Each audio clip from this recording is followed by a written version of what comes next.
If you entered the display journal command for the audit journal, Q audit journal, you would see a screen that looks very much like the screen that you see here.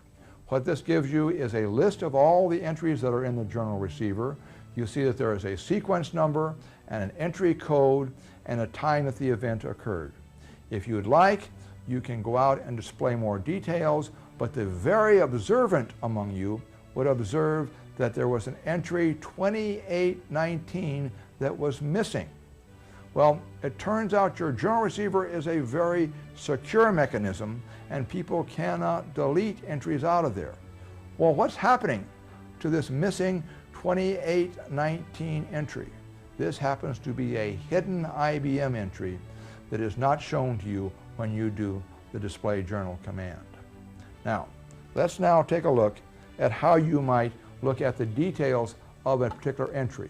Now, all you need to do is you put a 5 up next to the particular field that you want to see, and then you're going to see the details. In this case, it was a PW entry, and PW entries stand for invalid password. We see that it occurred at a particular time, and if we wanted to see more details about that entry, we can simply pick another one of the function keys, and we would see that the data that is recorded with the PW entry is such information as there's a P, and then there's Beecher, and then there's DSP01. You might guess, and you would be correct, that what we are really recording is the name of the user profile that got typed in and the display that occurred from. Generally, you're not going to be using this interactive display of the journal receiver other than to verify that you are creating data. For the most part, you are going to want to generate reports or take the data to a database file. The way you do that, and one of the options is IBM provides you in library QUserTools a command called display audit log. What does display audit log do for you? Display audit log will allow you to take data out of the current journal receiver, or if you have your own journal database file that you'd like to process, it takes that data, merges it with messages, and creates a very human-readable listing. This is an example of the output that you might see from display audit log. And we see here the different entries that occur in your system. And you can see here was a system value was changed by a particular user, Evans, and there was a domain failure, the second entry. Do you remember those domain failures and why they're important? They're important if you're trying to determine if users want to move to level 40 security. Behind each of these, there is even more detail. And essentially at the bottom of the screen, you see that the detail for the one entry gives you all the information that is necessary to determine how this user, Evans, changed that system value. And you can see it was done by adding some additional values to the auditing level.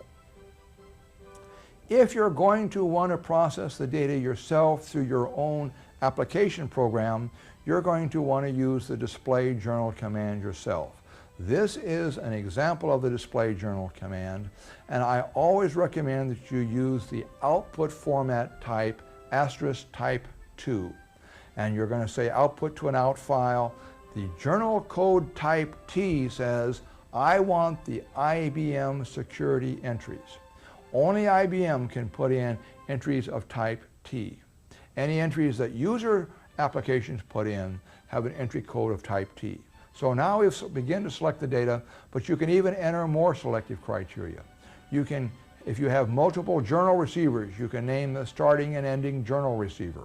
Or if you have a date and time range that you would like to select data from. Or you can select data by an individual user profile, saying I want the records only for user Evans or only for the security officer. Or lastly, you can select the events by the type of event or the entry code type. Let's take a look at the possible entry codes that you can use. The entry code is a 2-character field. And you have here in the beginning of this field the entry code. Like AF stands for authority failure, CA stands for change of authority, and you can read through the rest of this screen that is in your handout. But essentially, these are the 2-character codes and their associated description of the type of data that's associated with them. IBM, to make your life easier so that you don't have to lay out all the formats of all these files, IBM has created what's called model files or sample layout files that contain all of the fields.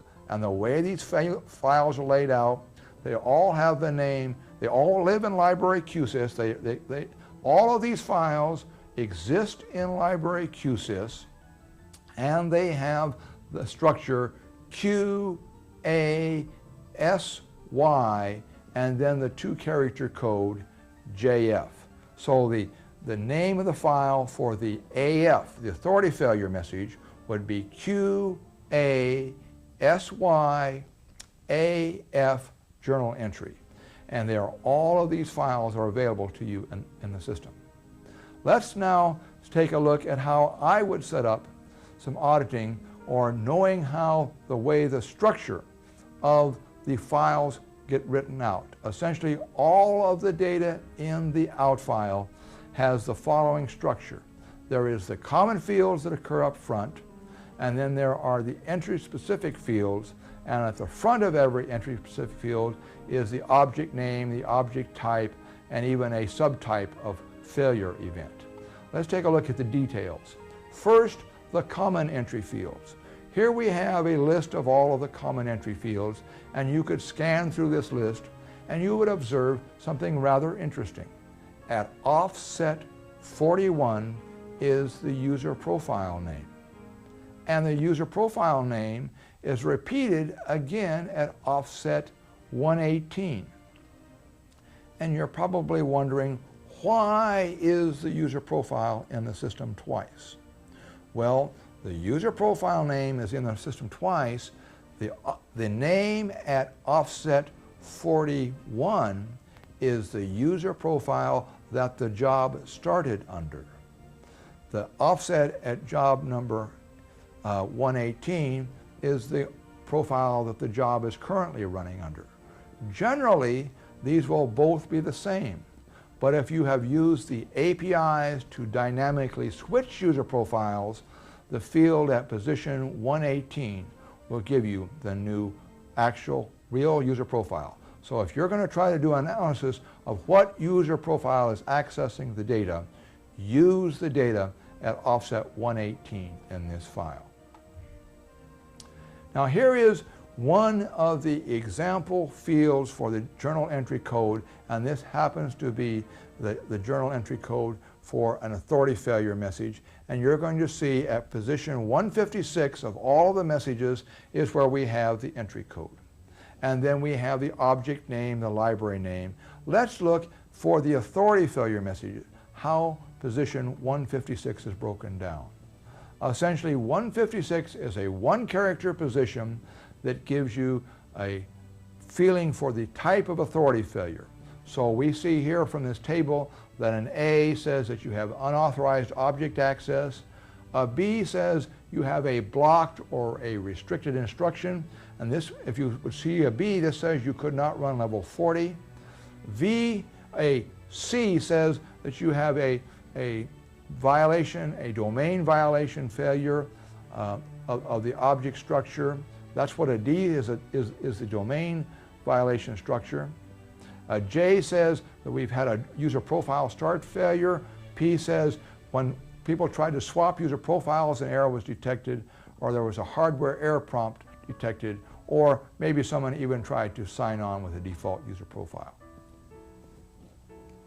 Let's take what we know now about the processing of the data and actually take you through a step-by-step process of looking at the data for a particular type, and let's pick the authority failure message. Step number 1 is to create a file that will contain the records. You want this file to have all the fields described, and the way I would do that is I would use the create duplicate object, taking the IBM model file, which has the name QASY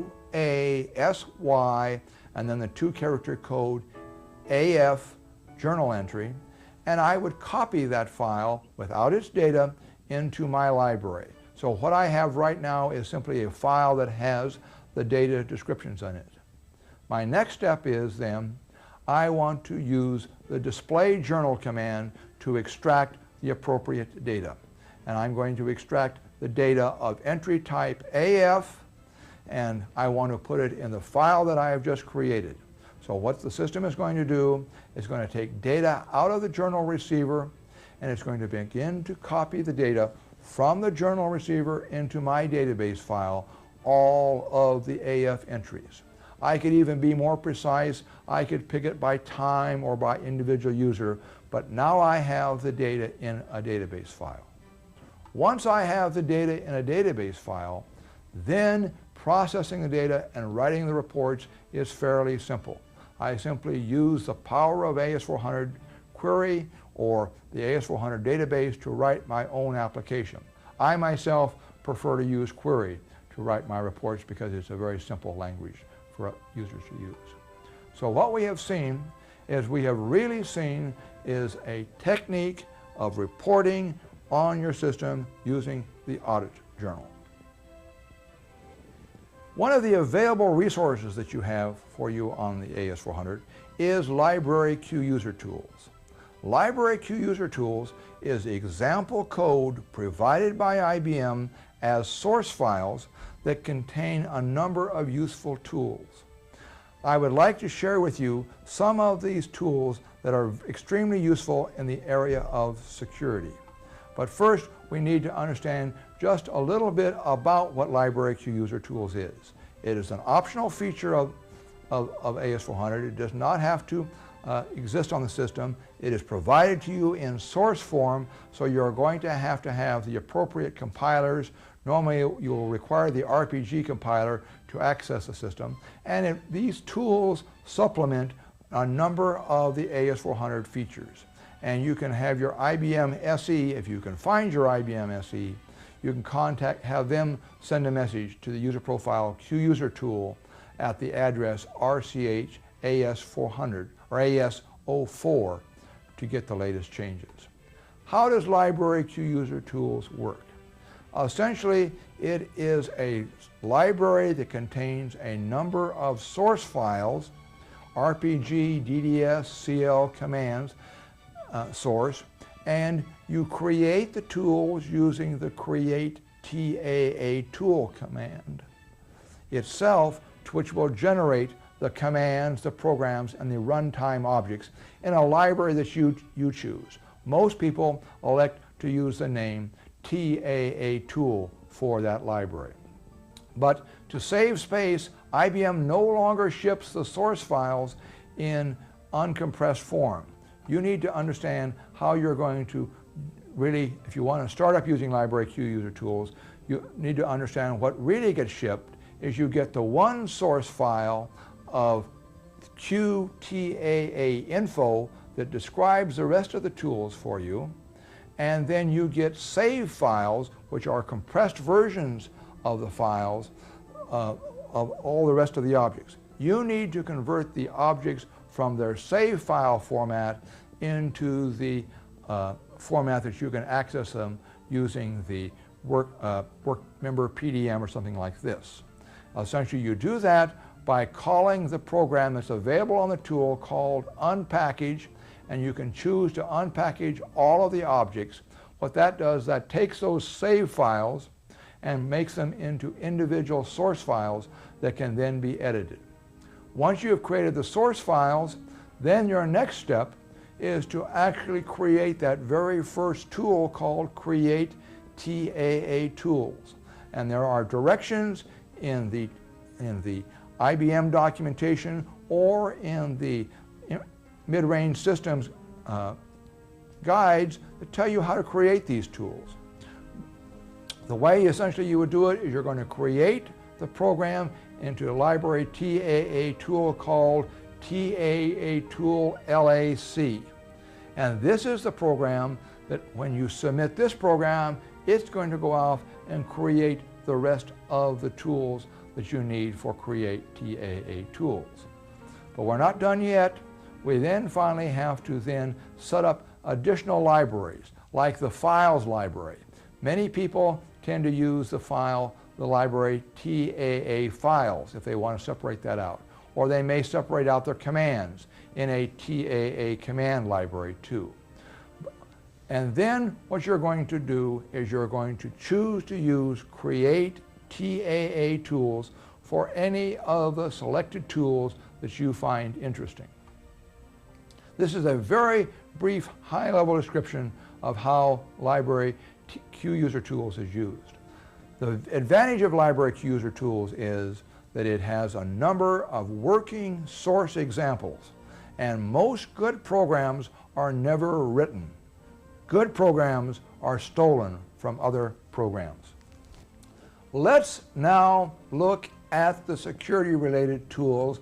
You can actually find the detailed documentation for all of these tools in the IBM QATT info file or in the mid-range computing guides that are available. Essentially, the tools that are interesting for security is a tool called Access Secure Library. What this lets a person do is to be able to view, in view mode only, the objects in a secure library. This tool is very useful for giving access to auditors to your system. Or maybe you'd like to have all of the objects in a particular library owned by an individual user. The change library owner command allows you to change ownership of objects in a library. Or you can use the restore any library command that allows someone to be able to restore files, but this command adopts authority, so programs that adopt authority do not have their authority changed. And this can be used to eliminate the need to give users the password of a security officer in order to restore files from other systems. Or if you don't want to let them restore just any object, you can allow them to restore data using the restore file command into existing objects. Some of the other tools, and some of them that we've talked about, are like the change group profile. This is the dynamic change of group profiles that lets you change group profiles for users on the system. Or there's some auditing tools, such as the check limit capability that goes out and checks our users have limit capability, yes, if they're user type user. Or there's a tool called Copy User Profile that will go out and in batch copy of the user profile for one user. There is a tool that you need to be aware of that I don't recommend that you use called Display Password. What this tool does, this becomes an exit program for the change password exit, and it actually records the user profile passwords as they're being entered and stores them in a database file. The data is scrambled, but I do not recommend the use of this tool. There are tools to help you do security reviews to go out. The display security review goes out and lets you look at the different user profile parameters, or there's the tool to enable an individual user profile.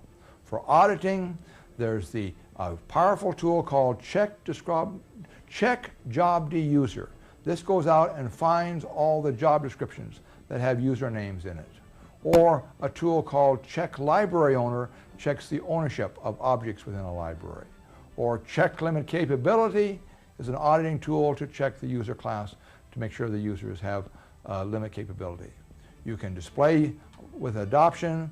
The tool Display Audit Log is the tool we demonstrated earlier that talks about being able to display audit log entries, or the Display Security Review.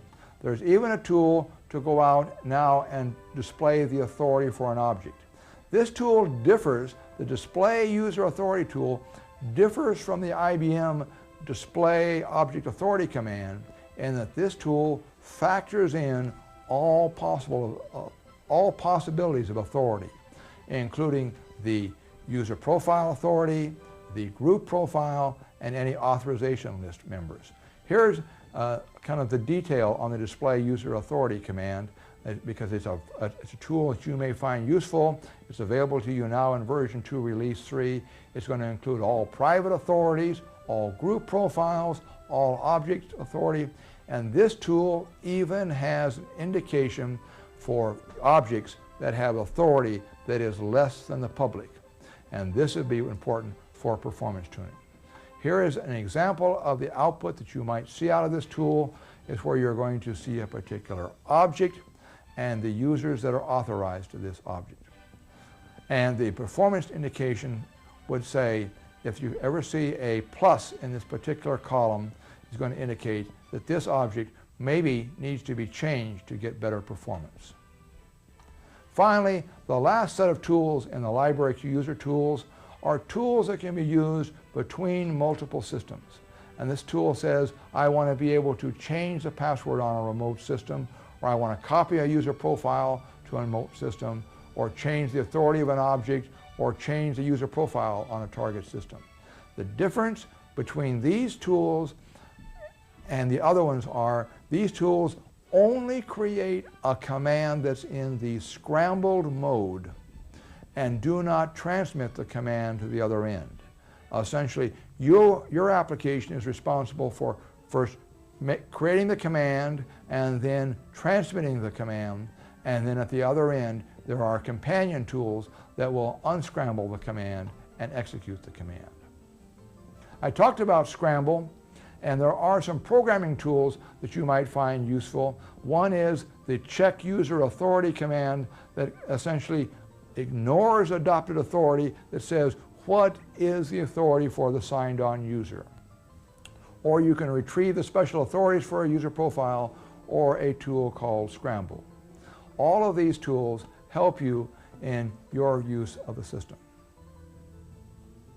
Well, this concludes the session on security implementation, but for those of you that would like to have additional information, there are the IBM manuals. The first 2 manuals in this reference are the IBM Red Books. These Red Books are extremely useful. And they contain information oriented to you, the end user, and give you some tips on how to audit the system. And you can order these manuals from IBM, or there is now currently on CD-ROM, CD diskette available. All of the IBM manuals and the Red Books are also included on these diskettes. Or you can get other information from the IBM reference manuals listed here.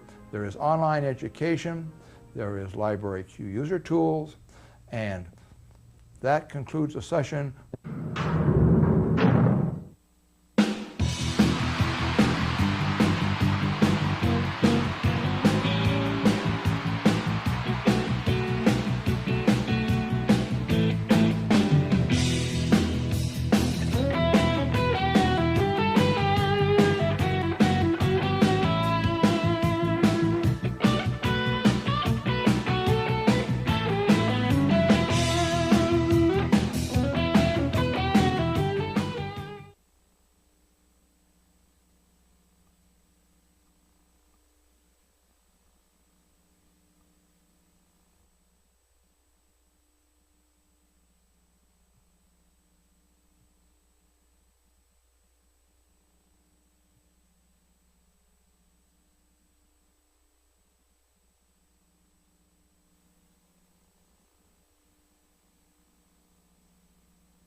Welcome to this session. In the previous sessions, we've talked about how you could secure your AS400, and now on this session, we'll change our focus just slightly to talk about how you can secure your AS400, but with a focus towards performance, because I know all of you want to get maximum performance out of your system. What we want to do is we're going to want to look at the different things relative to performance, but first we're going to spend some time talking about the machine architecture of the AS400. Essentially, we want to compare the AS400 to a traditional system. And as you can see here, we have essentially a structure of both a traditional system and the AS400. You'll notice that both systems have hardware, both systems have an operating system, but here is where the first difference begins. The AS400 operating system is much more highly integrated because it has built into the operating system all of the security features, all of the database features, and all the communication features you will need to run your applications. That's not true of the traditional system. The traditional system often will have separate products for communications, maybe even multiple products for communications, and oftentimes a separate security product. It turns out the system programmers spend their life trying to put together and keep the system running and all these separate products. The integration in the AS400 allows you to run the AS400 with reduced staff. But if we begin to look a little bit deeper into the machine at the actual instruction set of the machine, we're going to see a difference. In your traditional machine, it has the normal add instructions and data movement instructions, but the AS400 is what is called the machine interface, or MI, of the AS400, is actually a very complex instruction set as opposed to a RISC instruction set. I say complex in the following manner. Essentially, on the AS400, in one instruction, you can take a number that's stored in packed decimal, add to it a floating point number, and put the result in a binary number if you'd like. And if you did this on a traditional machine, the programmer would be responsible for doing all the data conversions. On the AS400, you use one instruction, the add instruction, and the AS400 figures out all of the conversions that are necessary because it is a complex instruction set. Built into this machine interface instruction set is security. Essentially, every time you access data on the AS400, the AS400 instruction set asks the question, are you authorized to use this? Let's take a look at this in a little bit more detail. Essentially, in your traditional system, you're going to find that within the operating system, there is a call out to a security check routine, and then based upon the results from that call and the data returned from the security check routine, then the operation is allowed to proceed or not. The AS400, on the other hand, implements security actually in the instructions of the machine. Whenever you issue an instruction that accesses data and that data is referencing data by a pointer called a system pointer, then whenever you do that, the machine is going to make that security check asking, are you authorized to perform that operation? This is probably going to result in more security checks on the AS400, but it becomes a better system because there is no way for a programmer to ignore those security checks, because if you want to use the instructions to access the data, you have to go through those security checks. And that's one of the powers and the features of the AS400.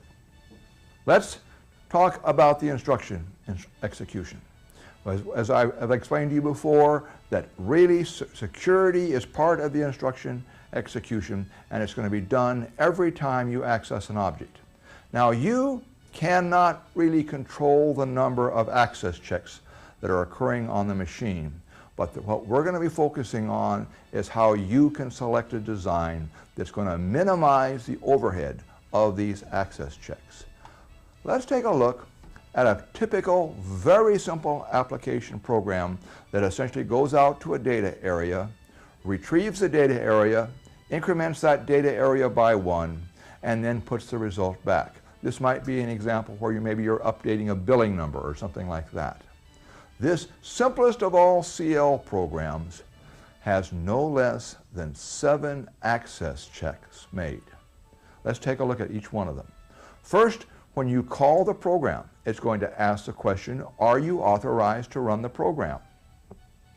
Then the next instruction that you're going to issue, the change or the retrieve data area command, it's going to ask, is the user authorized to use this instruction? And then when you go out to the data area itself, it's going to say, first, are you authorized to the library where that data area is?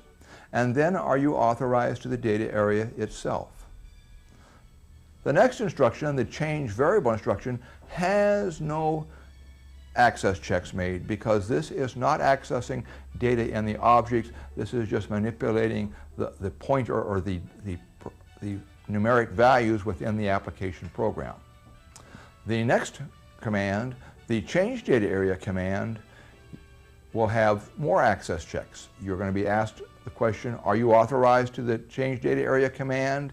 And again, the machine is going to ask, is this user authorized to the library? And is the user authorized to the data area? So we have 7 access checks on the simplest of all CL programs. You can imagine how many access checks there can potentially be in some of your application programs. Let's now spend just a few moments talking about the object structure and how objects work on the AS400. Well, essentially, for us in the security land, it's very convenient because all objects look the same relative to security. Really, objects on the AS400 have 2 parts to them. They have the object header and the functional part. The object header for all objects is the same, and this is where the security information is stored. The functional part is where objects differ. For example, the functional part of a program would be the instructions that a program issues. The functional part of a database file would be the records that you're going to access. So the functional part will differ, but the actual object header of all objects is going to be the same. Let's now look at an explosion of what that object header looks like. If you look down into the bits and bytes of your AS400, you would find that the objects have the public access and the owner's access stored in the object header. Plus, there are 2 performance bits that we'll talk about to optimize using this object header. And then if the object has an authorization list, there's a pointer to the authorization list. And then there's always from the object a pointer to the owning user profile. So this is what the object header looks like. Let's understand really how the object header is used for security. Security is stored in really 3 places, or there are 3 types of security. There is the public authority, and that is actually stored in the object header, and the owner's authority, and that is also stored in the object header for the object. Now, all other users that are authorized to an object, they will have in their user profile, they will have their access to the object on the AS400. What you'll really have is you'll have the address of the object and then that user's access to that object. And so if we looked inside of one user profile, there would be a table called an index, which is be able to search very rapidly, that lists all of the objects this user is authorized to and the access that this user has. Well, what's so significant about the differences between the public authority and the owner's authority? First, let's see how they work.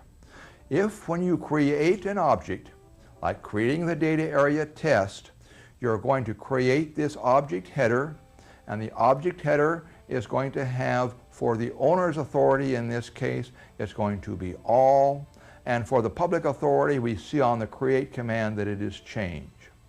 And so this is the way the object header would be set up. Now essentially you want to come along and you want to authorize another user. Let's say you want to authorize user S1 to this object. And you use the grant object authority command, and what that causes in user S1's user profile, there's going to be an entry put in there that says user S1 has all authority to this object test. If we use that same command, grant object authority, for another user S2, we would find that in the user profile for user S2, that now user S2 is going to have an entry in their user profile that says, in this case, that they have use authority to this same object. So this is the way authority is stored. Some of the authority is stored in the object header. Most of the private authorities are stored in the user profile itself. What is significant about the authority is the way it is stored. There are the owner's authority and the public authority is stored in the object header. And access to this object header is extremely fast in terms of the computer. Access to other authorities or looking inside of the user profile requires an authority lookup operation that causes the system to search the user profile trying to find the object. This is a slow operation. Now, when I say fast and slow, I'm not talking about fast and slow in human terms. The system is able to do thousands of authority lookups per second, but essentially it's fast and slow in the following way. Essentially, it requires less CPU cycles, less central processing unit cycles to access the information in the object header than it does to search the user profile. So if you can already probably guess the theme of this presentation is, how can I take advantage of keeping data in the object header? Because I know and you know now that the object header is very, very efficiently, can be searched efficiently.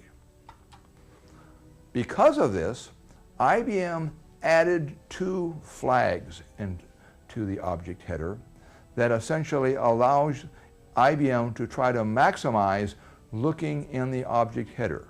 These two flags are the following. There is no private access to the object is the first flag. This first flag says, here's an object and nobody else has any authority to this object. Oh, that's great. If the system finds this bit on, it knows it doesn't need to look anyplace else. It can immediately go out and check either the owner's authority or the public authority, because that's all the authority there is. And this was the only bit that was available for authority enhancement in release 1 of AS400.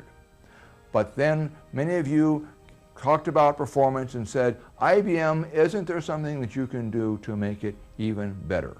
And so IBM added the other bit.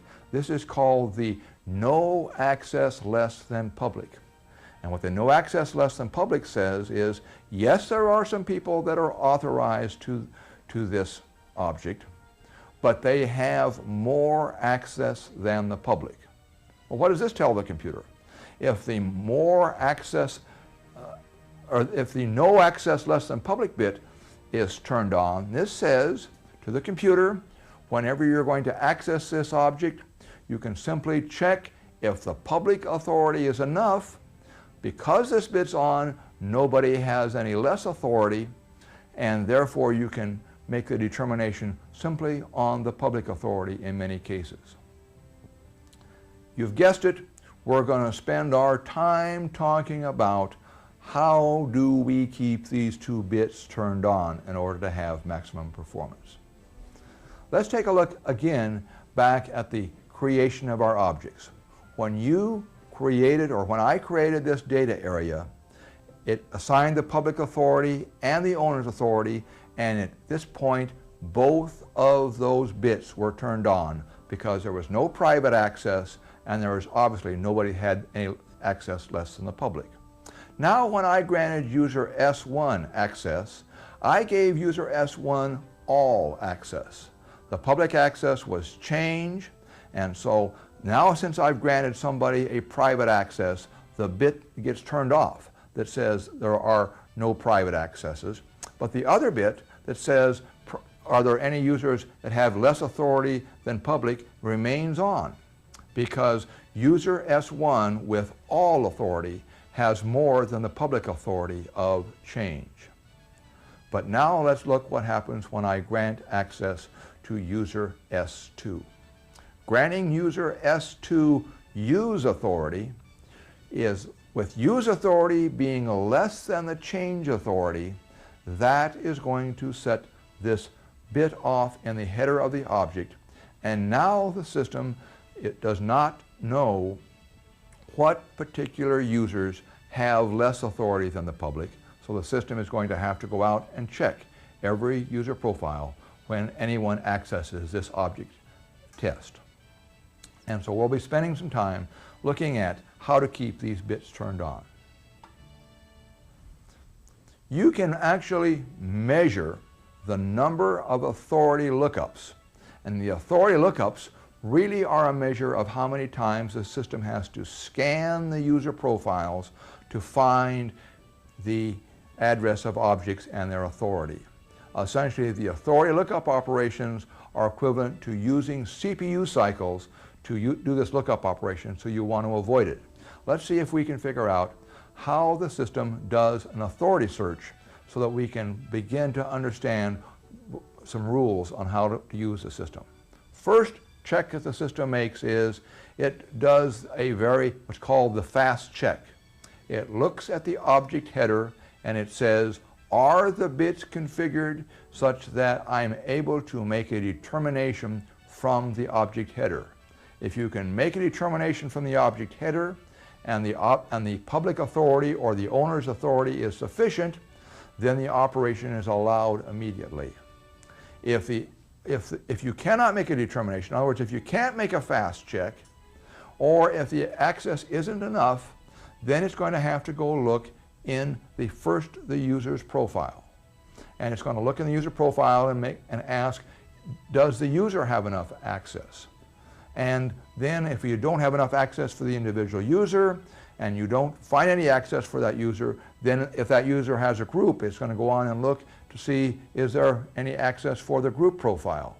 And finally, it's going to do the public access. So this is the way the system authority search works, and you'll either allow the operation or it will prevent the operation.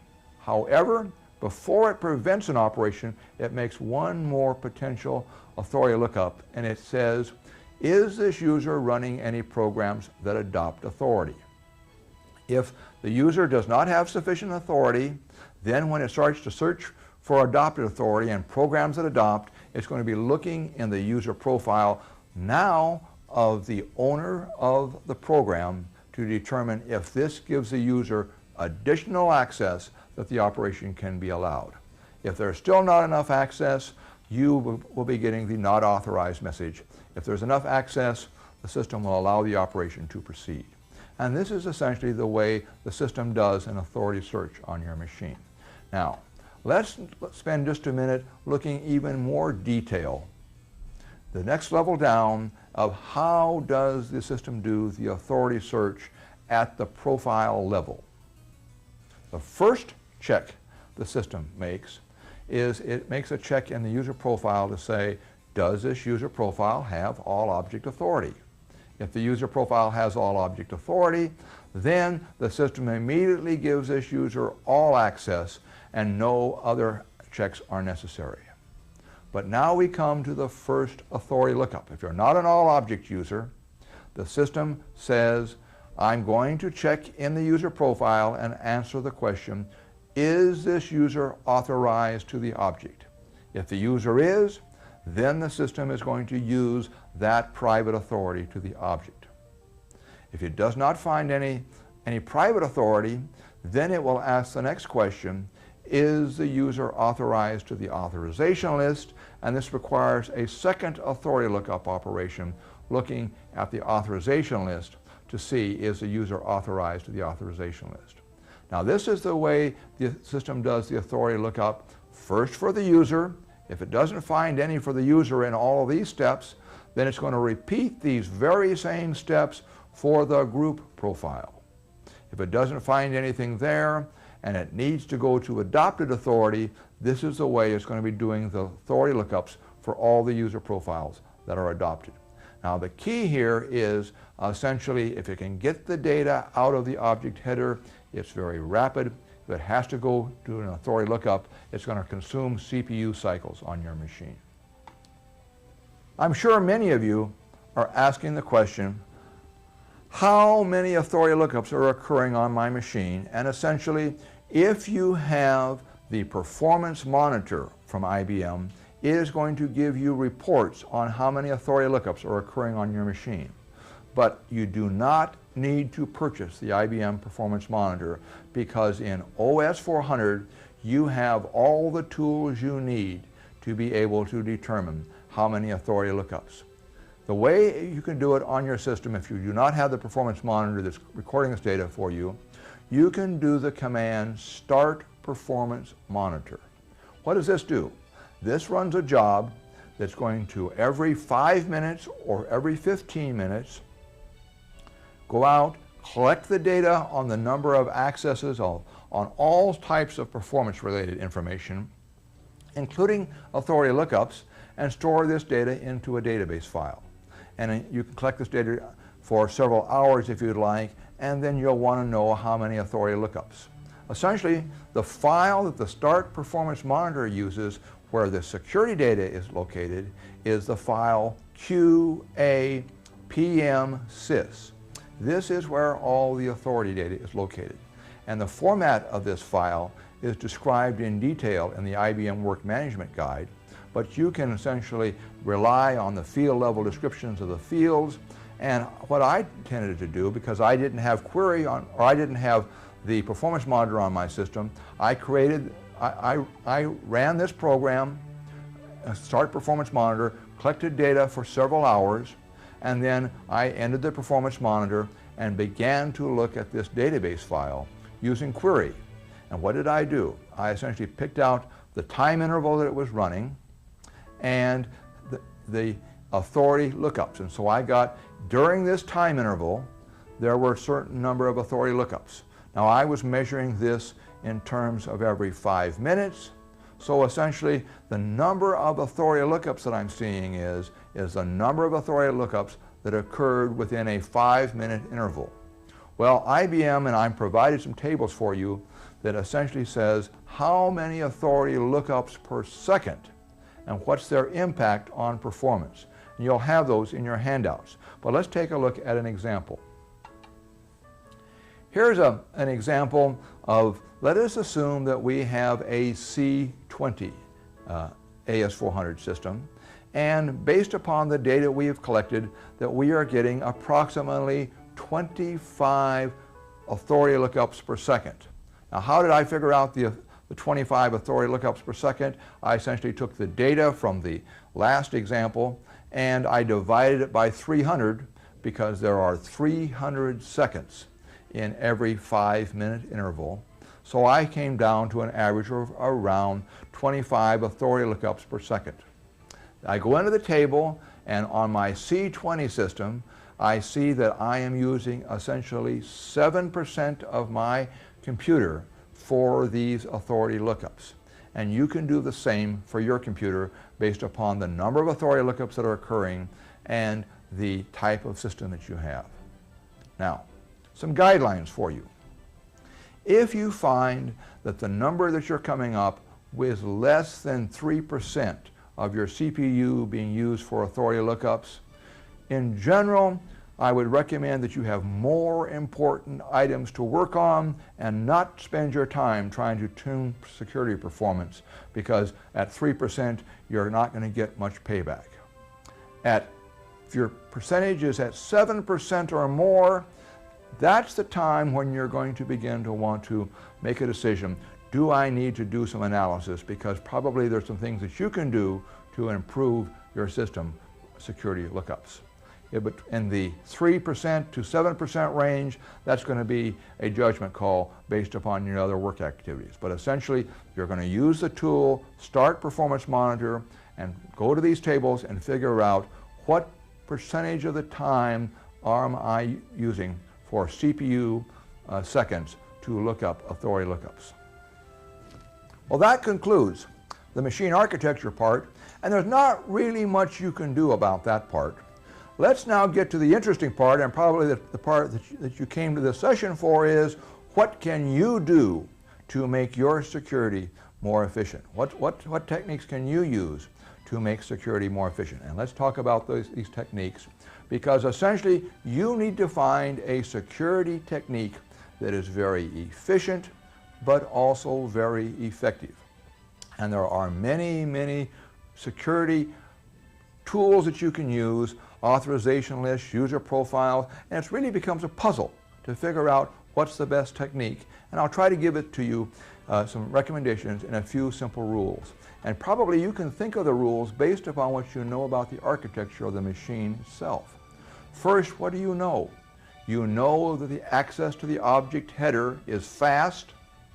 What's stored in the object header? The public authority. So guess what? We're going to talk about our very first recommendation is we know that the authority in the object header can be checked fast. Public authority is good, and so we want to try to maximize the use of public authority. And that brings us to our very first recommendation or rule, which says use public authority on most of the objects that don't need to be protected. You don't need to secure all of the objects on your AS400, because if you can use public authority, then that's essentially going to have an advantage. I like to look at public authority in another way. And essentially, think of public authority as being like the access to doors in your office building or in your home. Generally, you let most of the doors to be opened and closed without any restriction. And that's convenient, because if you had to lock your door and unlock your door every time you went through it, then you would have an overhead that would slow you down. If you can let the access to the doors be public, then essentially you're going to have better traffic flow through your office area, and the same concept works on the AS400.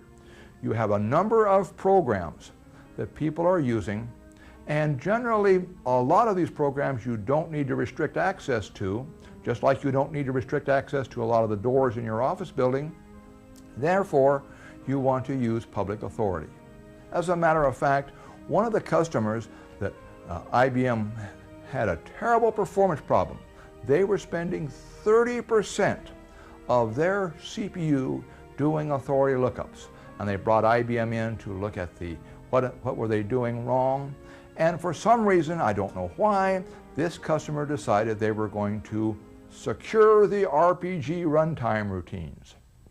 So every time anybody ran a RPG program, each one of those subroutines that the RPG program ran checked users' authority all the time. Simply changing and back to the way the system is shipped with public authority for these programs reduced this user's authority lookups from 30% back to 10%. Now, the user also had done some other things, so there was other things that they needed to do for performance. But this one error cost them significant performance on their machine. So don't secure things that do not have to be secured. Here's an example that you might see the data on the screen. We've got an example. We have two objects here. We've got file number 1, and what we've done with file number 1 is we have essentially used public authority for file number 1. Or file number 2, rather than using public authority, you have listed every user that has access to this file, and essentially assuming you listed all the users in your system and made the public authority exclude. If that happened in the case number 2, would be a much poorer performer than case 1, because case 1 takes advantage of the authority in the header of the object. So this really says, this brings us to our second rule, is we want to avoid giving users less authority than the public. Essentially, again, think about that door example. Let us assume I picked one individual out of the audience and said, I am going to keep you from going out of that door. I'm going to give you the public right to come in, but all the rest of the people in the room are going to be able to leave, but this individual is going to be restricted from leaving. Well, I'm going to have to give this user, let's say I've got some authorities. I've got the come in authority and the go out authority.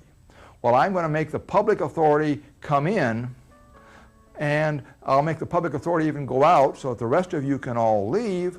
But for this one individual right here, what I'm going to do is I'm going to give them special authority, or the authority to come into the room. What does this mean? In order for me to enforce that this user does not go out of the room, I'm going to have to post a guard by the room. And every one of you are going to have to show your credentials to show me that you are not the user that is restricted. That guard is going to cost each of you time to show your credentials and make the check just to restrict this one user from going out of the system. So this becomes our first rule that says, our second rule that says, we want to try to avoid this situation. It is not a good idea to give users less authority than the public. It would be better for our performance to reduce the authority of the public than to give a user less authority. Let's see if we can take a look at this at an example here and ask which method gives the best performance.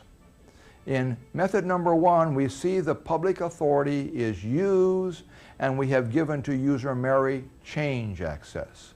Change access is more than the public, and so method 1 is going to be very efficient because the system can check the data from the object header.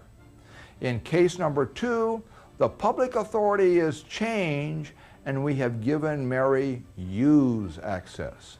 Giving Mary use access essentially says we have created a case where we have less authority than the public, and we are going to have an authority lookup for all users that use file number 2 to determine are they the user that has less authority than the public. So you want to avoid case number 2. There is essentially an alternative or a corollary of rule number 2. I'll call it rule 2A, that says if you're going to use and give users more authority than the public, that's okay. Giving users more authority than the public is not bad. But you can, if you use private authorities rather than authorization lists, if you're going to give users more authority than the public, then you can also reduce the number of authority lookups, because using an authorization list will cause the system to not be able to use the information in the object header. It is going to have to look all the time in the authorization list, so you are going to have an authority lookup. So you want to avoid using authorization lists wherever possible on objects. But don't go wild with this rule, because there are some very valid reasons for you to use authorization lists, and we'll see some of those a little bit later in this presentation, and especially for multi-member files. But here's an example. I've got file number 1, and for file number 1, I'm giving users more access by using just private authorities. In case 2, I have used an authorization list, and case 2 again will not be as efficient, because now the system has to go out and look at the authorization list number 1 to determine whether the user has access or not. We've just talked about how public authority is very effective in controlling access to objects. Now let's look at some other techniques. The first of those is the concept of using library level security. What does this say? This says, let us say that we don't want to allow everybody to have access to the objects on our system. But if I can collect those objects that I want to restrict access to and put those objects in a library and then limit the access to a library but leave the access to the objects themselves public, I have the performance advantage of the objects. Let's take a look at this example here. Here we see we have 3 files that have nothing but public authority on them.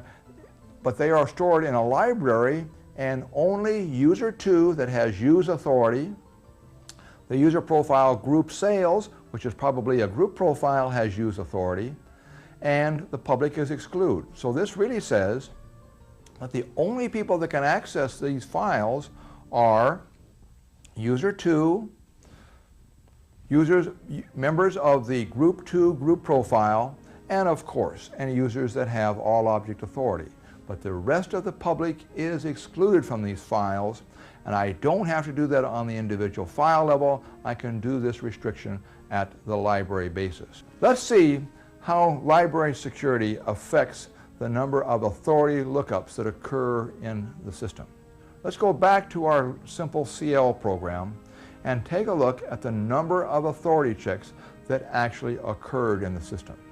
Well, if you remember, I told you that there were 7 authority checks. Well, generally, many of these are very fast because most of the time the retrieve data area and the change data area commands are public, so they do not require an authority lookup. The only time that you're going to get potential authority lookups in this example are for access to the program, and then when the program goes out and accesses the data area. There's going to be an authority lookup for the object and an authority lookup for the library. Well, since 50% of the authority lookups are being done for the object in this case, and 50% for the library, if I can use for the 50% or for the object public authority, then I have that performance advantage. And that leads us really to our next rule that says, rule number 3, restrict access to objects by securing the library where the objects are rather than securing the individual objects. Because I know, and it makes just, I'm sure that you can understand that the system is going to be accessing the individual objects much more frequently than it's actually going out and accessing the library. So this is a very simple rule. Now, this rule can be extended in another way. Let's take a look at 2 versions of this simple CL program. In the first version of it, I actually named the library mylib in the program. So I said, retrieve the data area from library mylib data area test. In the second example, I said, retrieve the data area and just default to using the library list, or *libl. The library list is where the system is going to search to find any objects that don't have an explicit library qualification, much like the path command on PCs. Well, the nice thing about this is the libl. Most of you programmers already know this, but libl is the IBM default. It turns out if you use libl, you're going to have less authority lookups. And let's see if we can see why does this work. Whenever you use the library list, the system only checks the authority to the system, to the library, at the time the library is added to the library list. Rule 3A then says, use your library list rather than explicit library qualification to find the objects, because the access to the library is checked only once when the library is added to the library list. The way the system does this, it essentially stores in the list of pointers to the libraries that are on your library list your access or use access to the library. Let's take a look at an example. Essentially, here we have your library list, and your library list really consists of the addresses of the libraries that you have on your library list rather than the names. And what the system does for performance reasons, it is going to store use authority in those pointers, meaning you can go, the system is able to look at that pointer and know immediately that the user has access to that object, so no access is necessary to the user profile. Well, let's say we're going to now add a library. We use the add library list entry command to add library new lib to the library list. What the system does, at this instant, it says, does the user have access, at least use access to library new lib? If you do, you can add it to your library list. If you don't, you can't. But when it adds library new lib, it's also going to store use authority in the pointer, so that now all subsequent references to this library using the library list is going to avoid authority lookups. This brings, some people often ask me at this point, Wayne, does this mean simply by putting a library on the library list then that I can avoid authority lookups? The answer to the question is yes and no. Not if you explicitly library qualify. In other words, if you wrote a program that says, go to library new lib and look for an object, then you are not going to get the performance advantage. You get the performance advantage only when you say, use the library list, *lib_l, to access the object. But you don't have to specify the *lib_l because that is the default for most commands, and you'll get that performance advantage. Isn't it nice to have a performance advantage that's the default that you don't have to do any work for?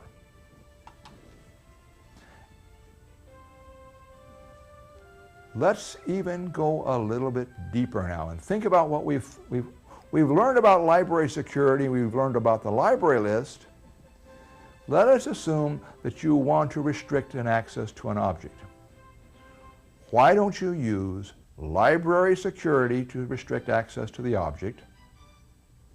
So this says the object has public authority, but you're restricting access to the library, but then go the second step and say, what I want to do is I want to put this library on the library list, and then you use the add library list entry command for, let's say, library mylib, and now only you get one authority lookup and all future references to that object, as long as you're using the library list, and since the object has public authority, there's going to be no authority lookup operations. We have now seen that library security is an effective way of managing our objects. Let's work out another one of those puzzles for you as who should own objects. And really it comes down to two questions. Should I allow the individual user profile to own objects, or if a user has a group profile, should the group profile become the object owner? Well, most of you probably would pick the choice of the group profile because the group profile has the advantage of sharing the authorities among several users, and that is really my recommendation. Rule 4 says group profile should own objects. I make this rule for a performance reason, and the performance reason is this. If individuals own the objects, then only that individual has the ability to share the owner's authority in the header of the object. But if the group owns the object, then every member of the group has access to the header of the object and the owner's authority and can take that advantage. So group profile should own objects. We have just learned that group profiles should own objects. Let's see even a corollary or an extension of this rule, and that is if you allow your group profiles to own objects, how about programs that adopt? If a program that it adopts is owned by the user profile group sales, and I know this program is accessing file number 1 and file number 2, if this file can also be owned by the group profile, then I have the advantage when I'm checking the adopted authority for this program that essentially that adopted authority check will become very, very fast. So you should try to allow programs that adopt, they should be owned by the same user profile that owns the objects that are referenced by the program. And that will reduce the number of authority lookups in your system. Now, a question that frequently comes up is, Wayne, how bad is program adoption relative to performance? Well, if you remember back at the chart that says, first you're going to look at the user profile, then you're going to look at the group profile, and only if you do not have adequate access, then do you go to adopted authority.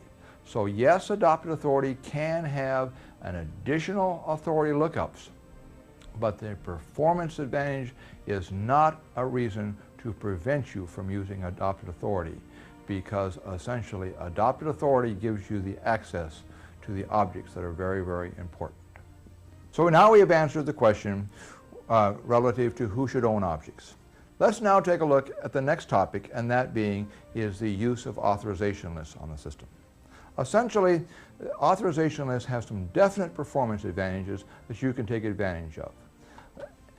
Let's take a look and actually ask the question, what is the best way to secure an object? Do I want to use private authorities or do I want to use authorization lists? And let's see some of the cases where authorization lists give you a definite advantage. One of the first being is if you have a multiple member file, like file QCL source, and you want to give a user access to that file, then you can essentially use private authorities if you wanted to. And if you granted a user, like user gloop, access to file QCL source using the grant object authority command, you think you're granting this user access to the file. But this command runs a long time because not only does it grant user gloop access to the file object, it also goes out and grants user gloop access to every member.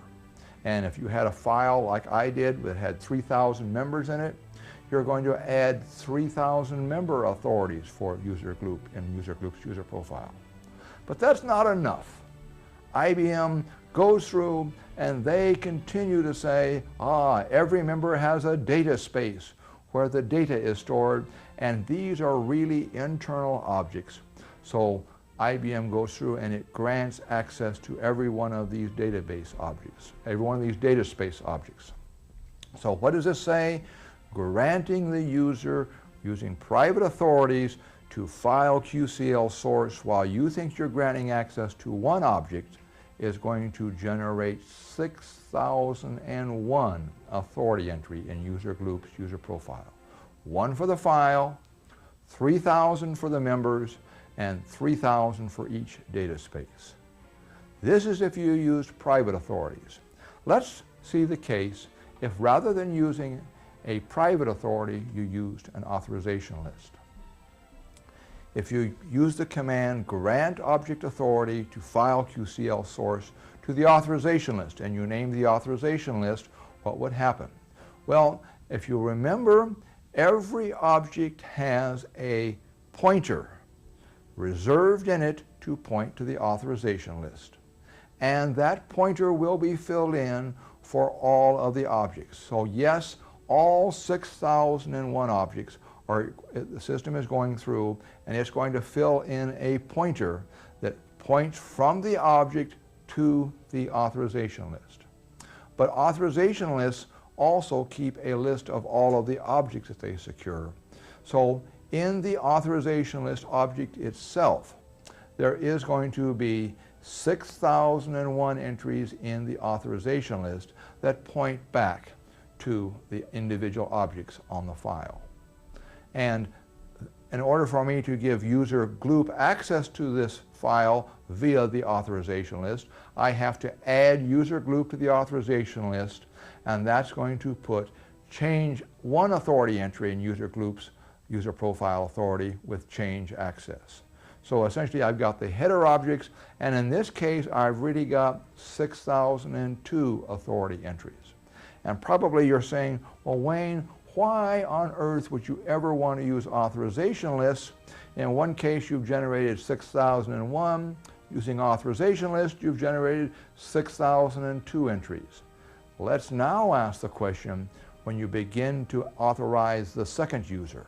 When I authorize a second user using private authorities, I'm going to generate another 6,001 for that second user, or another 6,001 for a third user. If instead I had used an authorization list, then I only get one additional authority entry for each user that I put on the authorization list. So in one case, I had 18,003 authorization list or authority entries in the system. The other case, I had 6,004 authority entries. Well, as you know, IBM never gives you anything for free, and essentially it's going to take more space and more time to back up authority if you have the 18,000 as opposed to the 6,000. So what we're saying is if you use authorization lists, you're going to be able to speed up the time that's required, not for when you're accessing the data, but when you're trying to do those authority backups, when you're doing a save sys command and a save security data command. And so I strongly recommend the use of authorization lists. Plus there are other reasons that authorization lists have advantage that I talked to you about in the authorization list.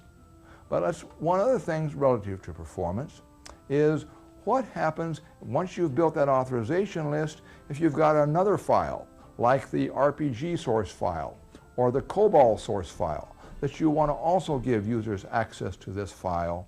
If you already have an authorization list with the users on that authorization list, then if you share that access among multiple objects, you're going to also dynamically reduce the number of authorities that exist in the system over private authority.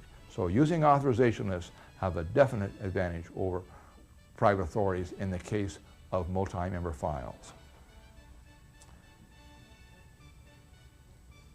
So we've given you a number of rules to try to direct you how to secure your system. Let's see if we can't summarize how you're going to use these rules, but this is probably going to be one of the longest summaries that you've ever heard.